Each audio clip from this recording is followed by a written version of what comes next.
ايش معايا دي يا ابن المتنا. حابب اقول لك في الاول ان الفيديو ده هيكون فويس اوفر، لان انا ما قدرتش اسجل فيديو عادي لانه هيكون صعب جدا فوق ما تتخيل في المونتاج، لان انا بقعد بالايام بمنتج على فيديو عادي، وقررت انه يكون فويس اوفر علشان اقدر اتكلم عن كل جزء في التراك. فيلا بينا كده سخنين بقى علشان ندخل على التراك، وكده كده برضه عشان الفيديو ما يطولش منا. عضم روح هنشاف من الصخر، بس مهما بحقق مش بحس بفخر فرد الظهر. عضم روحه هنا راجع على نفسيته انها مش بتقع بسهوله او مش بتقع اصلا، ودايما في شغف محركه، وعشان حقق نجاحات كتير فما بقاش بيحس بيها زي الاول. فرد الظهر هنا جايه على انها اقل نجاح ليه اعظم نجاح عند غيره، عشان كده ده العادي بتاعه، وشويه استعراض عضلات بقى. وما تروحوا عيب اني بلاقي الغلط بصلحه. بنوكيو جاي فوق الحقيقه، لا ده جون حريفه. شخصيه بنوكيو اصلا شخصيه كدابه، فبيوسف لما ذكرها في البار ده اصلا عشان المره دي مش بتكذب، ودي حاجه غريبه يعني. ده غير الدبل مينينج اللي جاي ورا بنوكيو في جون حريفه، اللي هو جون شكله حلو والفيلم بتاع عيال حريفه. لما كنت بعمل بالحرف زي ما الصاحب قال الظهر بيلعب تخسر ناس بس تكسب راحه بال فر، اللي هو بمعنى اوضح الشده بتبين مين اللي واقف جنبك في محنتك ومين واقف جنبك لاجل المصلحه، بسبب بس ان الظهر لعب معاك. فبكل عداله المواقف بتثبت مين اللي ممكن يكمل معاك. كان في هوجه على لعب الايادي الشوله، جبت بيت ومسكت فلوس فجاه تاهت مني البرسونا. قشطة عظيم، بس الكلام ده في نظر مين؟ بما ان كان في هوجه فابو يوسف دس فيها علشان يقدر يمسك فلوس ويشتري بيت وعربيه وكل الكلام ده، بس كانت شمال، علشان كده تاهت منه الشخصيه القديمه اللي بيكلمك عنها اصلا وبيقارنها لك بشخصيته دلوقتي، وشخصيته القديمه كانت عامله ازاي. تبقى منين لما يكون بترسي شيء اتكسر فيك صدفه؟ الغيبه حلوه مش بتكسر لي كلمه، كانت بتدمرني سنه كانها بتحضر لي سرنجه. مش عارف اتخيلها، بس حاسس ان الكسل مفيش احسن منه. بالغيبه حلوه مش بتكسر له كلمه، وبتدميرها ليه علشان ممكن تكون مؤثر عليه نفسيا، فبتدمره سنه سنه. وهنا سنه جايه اصلا بدبل مينينج، سنه اللي هي من اسنانك من بقك يعني، واللي هي تدريجيا واحده واحده وهكذا. نسي نفسه اما الشهره لعبت في دماغه، بس هتفكروا الدنيا بيها اما يعلن افلاسه. افلاسه هنا خد بالك مش راجع على الفلوس، لا دي راجع على شخصيته وروحه اللي هي اصلا بتختفي تدريجيا. مش اعلان مشروب غازي، ده اعلان حرب عليكم ومش هيكون في فلوس تاني. هكشف كل حاجه اجيبها من جوه قوي ابي وفشخ انه يتجن يعملها، ده هو قوي.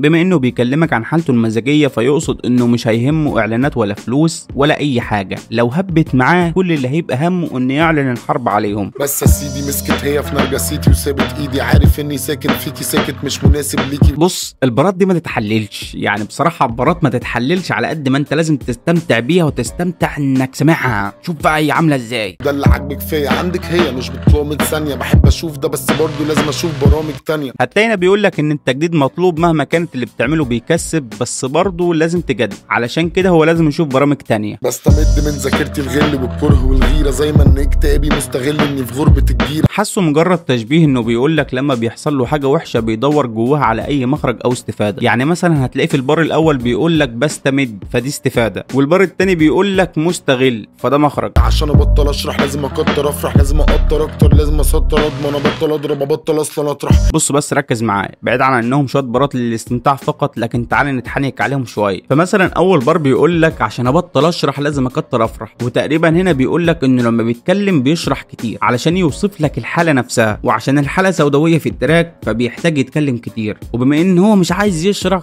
فلازم يفرح. ولكن عندي احساس ان الفرحه اللي يقصدها نابعه من حاجه، يعني اللي هو سموك او اي حاجه تذهب العقل بمعنى اصح. وعشان كده بيكمل لك في البار اللي بعده وبيقول لك لازم اقطر اكتر، اللي هو جاي من كلمه قطر يعني بمعنى صح، وده عشان ما يبانش عليها الاثار الحاجات اللي هتخليه يفرح، اللي انا لسه قايلها لك اللي هي اي حاجه بقى بتذهب العقل دي والحاجات دي. والبار اللي بعده هتلاقيه بيقول لك لازم اسطر اضمن، والبار ده اصلا دبل مينينج. اول معنى للتسطير اللي انت شايفه ده، وتاني معنى للتسطير انه بيفك عن نفسه بالكتابه زي التراك اللي انت سامعه ده. احلام ماتت لحظات سحلاك فاتت، والمر بيمر في صمت خصمت ده حساب ساكت. بارات مكتوبه ومتقاله عن احداث غامقه فشخ لابو يوسف عاشها، فبيرجع يفتكرها من وقت للتاني، وممكن تكون عامل من اللي بيدخل بسببهم في اكتئاب في فترات كمان. ده غير ان احلام ماتت زي امل ما سافرت، انت فاهم اللي هو خلي عندك امل. لا يا عم امل سافرت. عشان استكتر على نفسي ان اكون مبسوط بدون ما اخوض حرب جوه نفسي مع نفسي، انا عن نفسي مش بكون مبسوط. وده في حاله لما بيجي يدخل صراع مع نفسه زي اي عركه كل واحد فينا بيعملها مع نفسه جوه دماغه، وبيبدا يفقد الشغف. عشان كده بيقول لك ايه، وانا عن نفسي مش بكون مبسوط. صار جروح لم تلتئم مفيش وضوح، لا انت اكتمل انا في تكويني، عايزه تيجي عايزه تروح لن اكتئب. واخد بالك انت من فايب ابي يوسف بيحاول يوصلها لك من ليركس زي كده؟ تراك حاسه اسود ووصف حاله معينه ابي بيدخل فيها من وقت للتاني عشان تشوف نسخه منه متعافيه او بتتعافى من بعد قلق كتير بيحصل لها يعني. انا كالبحر تشيك انا على الصح اكس انا على الصح نيكست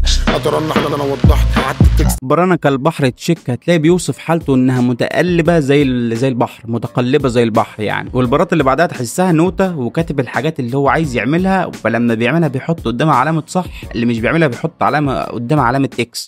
البيت انا راكبه، الراب انا كاتبه بلابتوب ماك بوك لستو قد ولا قد سايكابتو. دي من البارات اللي زي ما قلت لك كده من شويه، بارات ما تتفسرش، بارات تسمعها عشان تتمزج بيها بس. كان وشي ينمل زي الصنم صاحبي كاس وزميلي طبق. هو دلوقتي قاعد بيضرب وبيشرب وبيودي جامد، فعشان كده وشه منمل زي الصنم بدون اي تعبير على وشه يعني بمعنى اصح. ما كانش العشم فيك يا قدر، انا كنت كويس اللي جرى، انا كنت حنين على البشر، كان عفريت بس عني انصرف. التاني بيتكلم عن القدر عشان كده ما كانش متوقع انه يوصل للحاله السيئه دي، وبيقول لك انه كان كويس وحنين وبيتكلم عن نفسه القديمه حبتين ثلاثه، وبيختم الاربع بارات دي كان عفريت عني انصرف. وهنا هو اكيد مش بينكش العفريت اللي كان داخل معاه بيه في زمان، ولكن هتلاقي قصده على انه شخصيته القديمه اللي هو اصلا بيتكلمك عنها اللي كانت كويسه وحنينه ان هي ماتت. بمشي كتير بس برجع ورا، تشتكولي بسمع طرب باباك هند. هنا بيكلمك عن القرارات الصح اللي عملها ولكن بينهي بره وبيقول لك برجع ورا. فهنا نرجع مره تانية لانه مفتقد الشخصيه بتاعته القديمه، ده غير انه من اول التراك وهو بيكلمك عن الشخصيه بتاعته القديمه اللي هو مفتقدها واختفت. وكمان بيكلم الفانز انه لما بيشتكوا له هو بيسمع شكواهم طرب، واللي هو بمعنى صح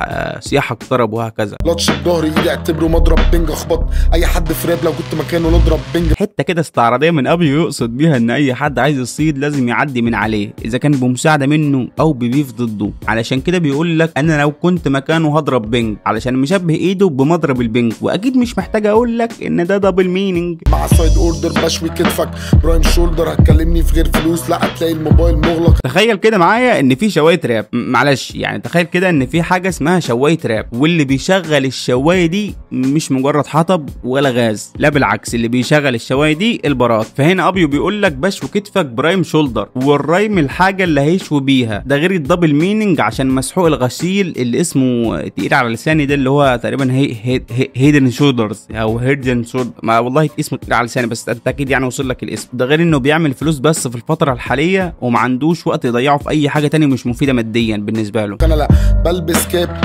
ولا براب، في حاجه من الاتنين كذاب، دي رجلين وده الباب. مش محتاج اقول لك ان اللي بيكلمك دلوقتي شخصيه من شخصيات ابي يوسف اسمها بونوكيو، وده عشان التراك ملمس معاك على قديم ابيو، فكمان جاب لك شخصيه بونوكيو اللي هي كانت معاه في الفترات القديمه بتاعته برضه. فبخش تلقائي نص نايم تلت صاحي انطوائي، بدل ما اقول له كله انت واطي. بصراحه انا كنت حاسس انه يقصد الحاجات اللي هو بيعملها في الحفلات بتاعته، اللي هو بينام على ظهره وبيعمل حاجات غريبه يعني في الحفلات بتاعته، ولكن البار اللي جه بعده شككني فيها، لانه بيقول لك فيه بدل ما اقول له كله انت واطي، انا شايفه بار عتاب، ومعناه انه بيبقى شايف وعارف اللي بيحصل بس بيعدي بدل ما يقول او بدل ما يعاتب. لو فهماني ليه بنسامح بس تلاقيني في عينك سارح، انا بصحى كل يوم حد تاني غير امبارح.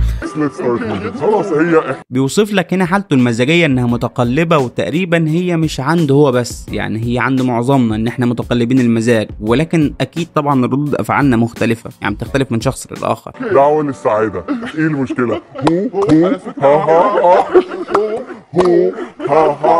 فبس يا زميلي يعني عندي كده احنا خلصنا الفيديو، بما ان التراك خلص فحط لايك لو الفيديو عجبك، ولو انت مش مشترك في القناه اشترك في القناه، لان في نسبه كبيره جدا عندي في القناه مش عامله اشتراك وبتتفرج على الفيديوهات، وانا اتمنى ان يكونوا مشتركين يعني. طالما تتفرج فليه ما تشتركش يعني؟ مثلا يعني ما انت فاهم، عشان لما انزل فيديو جديد يعني يجي لك شعار فتدخل تتفرج. انا بحبك والله العظيم، بس اشترك بس في القناه بس وحط لايك والحاجات الحلوه دي. نروح انام والله العظيم. انت مش عارف حالتي دلوقتي عامله ازاي عشان بكلمك فويس اوفر. ده انا بحمد رب ان انا قررت اسجل الفيديو ده فويس اوفر. فبس يا زميلي سلام. يعني دي على فكره دي بوسه يعني زي ما بعملها لك في الفيديو فتخيلها انت. انا تعبان بس